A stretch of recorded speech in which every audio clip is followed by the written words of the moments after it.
So when the Edmonton Oilers hired Kris Knoblauch 2 years ago, we made a video saying that Connor McDavid is running the team. Ken Holland is a puppet. That's the way that we portrayed it 2 seasons ago, and the video got 7,000 views. A decent amount. But here we are on the eve of... Actually, no, not the eve. It is literally Thursday morning. It's May 14th at 6 a.m., and I'm sitting here talking about Kris Knoblauch once again because the guy has been fired. The Oilers have relieved Kris Knoblauch of his coaching duties. Now, the funny part is, Kris Knoblauch, like him or not as a head coach, he wasn't in charge of building this team. He wasn't in charge of the Jari trade. He wasn't in charge of trading away Brett Kulak, who, by the way, just scored a beautiful goal in overtime to win against Minnesota and send Colorado to the 3rd round. This man wasn't in charge in the roster construction, which seems to have been the biggest issue for Edmonton this season. One of the biggest issues. Ryan Rishaug then followed up with some other context here. Knoblauch was entering the first year of a new 3-year deal that paid him north of $7.5 million total. It'll be interesting to see what's next for him. Good candidate for any vacancy out there, but he also has to space to take some time to recharge. That's crazy. He was entering the first year of a 3-year deal. 7.5 divided by 3, he was getting an AAV of $2.5 million a year, and they fired him before the contract even kicked in? Now, you can say that a lot of this, and the decision coming at this time, is preposterous for the Edmonton Oilers. And the reason it's preposterous is because of what was reported about the Oilers and Bruce Cassidy.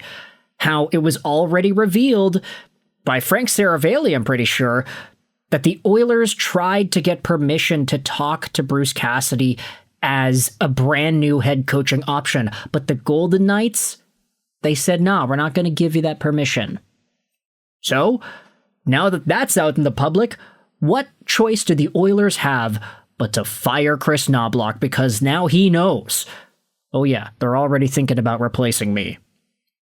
Ryan Rishaug then tweeted this out, how the Oilers essentially screwed this guy over. If their plan all along was to let Knoblauch go, then their handling of this has been horrendous. If they wanted to explore Cassidy as an option, and if it didn't work out, retain Kris, then it was risky if it got out.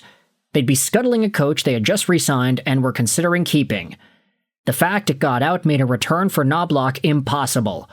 Arguably, the most important offseason in 30 years for this franchise gets off to a rough start. You have to think Bowman and Jackson are very much on the clock as well. Fatigue and injuries only go so far in masking a body of work with some massive mistakes at critical junctures. Brett Kulak with the series winner last night puts an exclamation point on mishandled assets and misreads on players. It'll be an interesting few months for the organization. Top Reply actually says, hey, wasn't Kulak having his worst year ever with the Oilers when he got traded? Can we ask why that may be? Was it the coaching? Oh yeah. Ultimately, the way the Oilers handled the Cassidy-Knoblauch thing was ridiculous, and there was no choice but to fire this guy after it got leaked that they were already trying to replace him. It's just very risky business for a team to go out there and explore these options and then have Frank Saravalli coming out there to ruin all of your plans. But with that said, you can let me know your thoughts in the comment section below. It's way early in the morning here. We got an entire show planned out for y'all as the hours go on. How do you feel about the Kris Knoblauch firing? And where do you think the Oilers go next in what is probably going to be their most important offseason in a very long time?